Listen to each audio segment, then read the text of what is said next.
And now if we go over to Brazil, I think that at least here from Europe, the perspective is more or less such that people don't really know that much about Brazil or South America in general. They seem to believe that, for example, Europe, Australia, Canada, and the US, they all belong to this Western civilization, but they forget that in South America and in Brazil, you have millions and millions of people who came over from Europe and still have a very European tradition, European languages, European everything. Do people in Brazil feel the same about Europe and America, that these are not really our close family, so to say? Or do they believe that we are all one big civilization, Western civilization, so to say? From where I see, Brazil thinks that we are a big West civilization. I mean, I'm not talking about the government right now. I'm talking about what I feel in general. Okay, uh, so uh, what Brazil thinks, Brazil follows the way of life of United States and Europe. Really, that's the way of life of Brazilians. Is almost the same. We are Christians in our core. Most of Brazil are Christians in the core. We are hard work. We follow the Christians' holidays. We love to welcome people from all around the world. As you said, most of Brazilians have somehow a feet or something in Europe. Like myself, I'm also Italian. I have Italian citizenship. Um, so what I see is that the thing is that Brazil knows that we are a third world country. So we also see the Europe and United States as something that we wish to be. We wish to be part of it more. Like we wish to be more similar to you, to make Brazil grow economically and be able to be shoulder to shoulder with the big countries around the world. But we know that we are a third world country so far. So I think that's the only thing that separates us from the gringos or from the people from abroad. Yes, Brazil has some problems. Of course, the economy has for quite a few years now, I don't know, 15 or even 20 years have been not great. There have been maybe a couple of years when the economy has been growing a little bit more, but in general, for example, when the Soviet Union fell in 1989, many people were saying that now will be Brazil's time, it will start growing. And so far, it's not that the economy is collapsing, it's just it's not growing as quickly as maybe people were hoping previously. And another problem is the violence. The amount of murders, especially in Rio de Janeiro, is something that you heard a lot about. But I think it has, in the last couple of years at least, become a little bit better. Maybe not a lot, but it's not getting worse. It's maybe even getting a little bit better, or do I misunderstand the situation? Listen, Rio de Janeiro always had this violence problem. I can tell you that right now, like before, I have family in Rio, and when I was younger, I used to go from my family house to the beach by myself. Today, I would never do that. I don't think the situation, unfortunately, in Rio is getting better. Um, Unfortunately, I cannot say that. Uh, Rio are really violent. The drug dealers are getting stronger there. Rio had all the government was arrested in the last years, like all of them. And this shows a lot about the corruption inside Rio de Janeiro. It is really, really sad because I swear to you guys, Rio de Janeiro is amazing, amazing, beautiful place. But I think it's getting more dangerous than before. Like few years ago, it started to go less, but now this year, it's the violence grew a bit. Yeah. I can tell. But also for Europeans, when they think about the good sides about Brazil, then naturally they think about the carnival, the beautiful beaches, the barbecues, the parties. It seems like Brazil has a little bit like in Southern Europe, that they call it in Italian, for example, la dolce vita, that living the good life is something that the Brazilians like. They like to hang out with their friends, drink some beer, eat some good food, have a lot of fun together. Is this a picture that is accurate among us Europeans? I can tell you this is accurate. Yeah, this is something that unites all Brazilians. I can tell you how we are friendly. You will always see us smiling. If you don't speak Portuguese, someone will try. Even if most of the people, like the more simple people, cannot really speak English or any other language, but they will try to help you as much as they can. Like the the the good people in Brazil, the hard work people in Brazil are really kind, really friendly. We love to welcome everyone. We love to party. You will never feel alone here. If you arrive here by yourself and you talk a bit with someone, you probably will be invited to go to a barbecue in their houses, and with a smile, with music, and I'm sure you'll have a good time.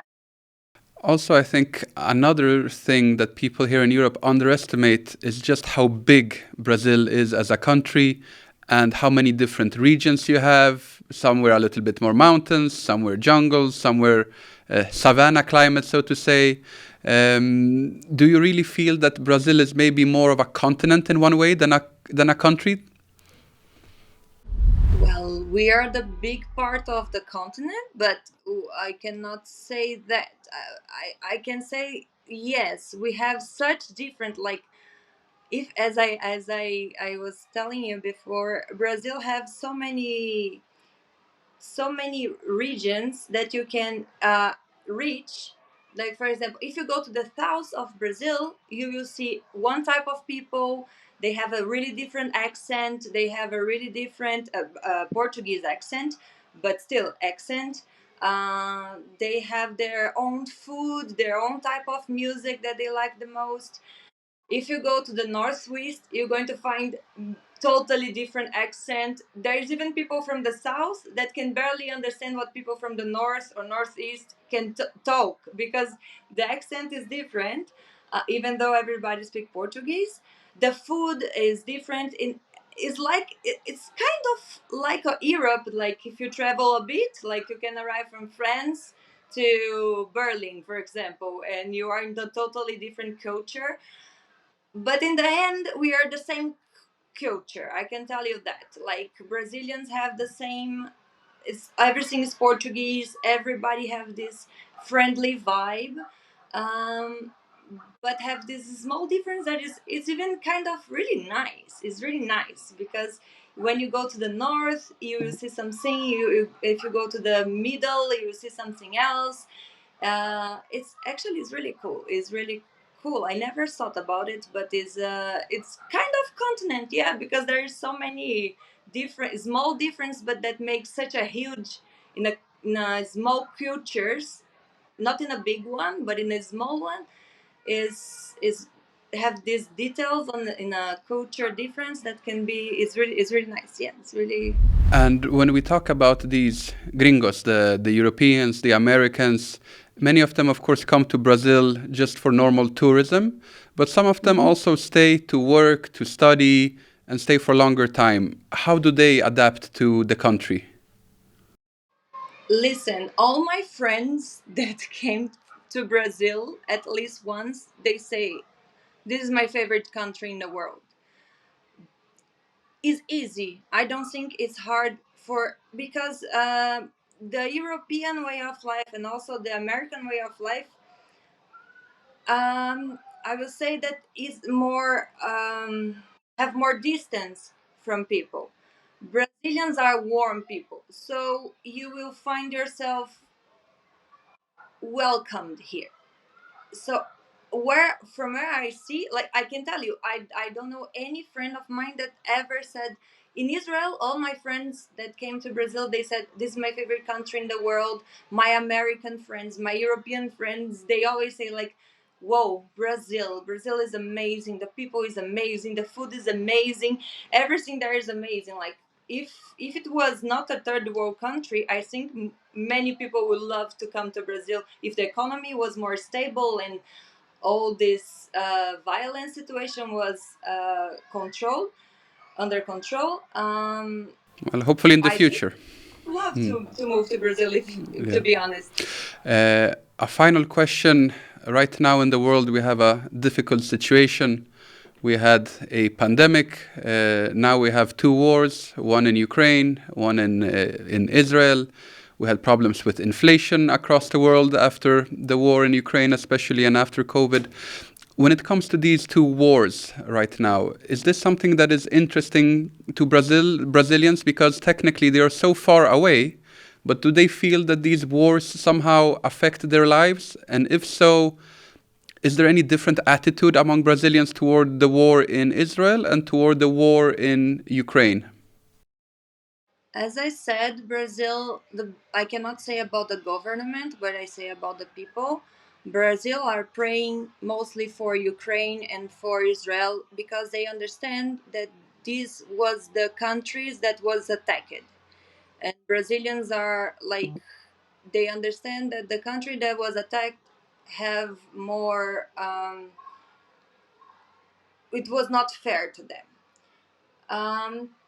About the war itself, yes, because the Europe economy get troubles because of the war and stuff like this also affect Brazilian economy. So everything about the economy around the world, if happens wherever, it will also arrive to Brazil, as arrive, I think, to the entire world.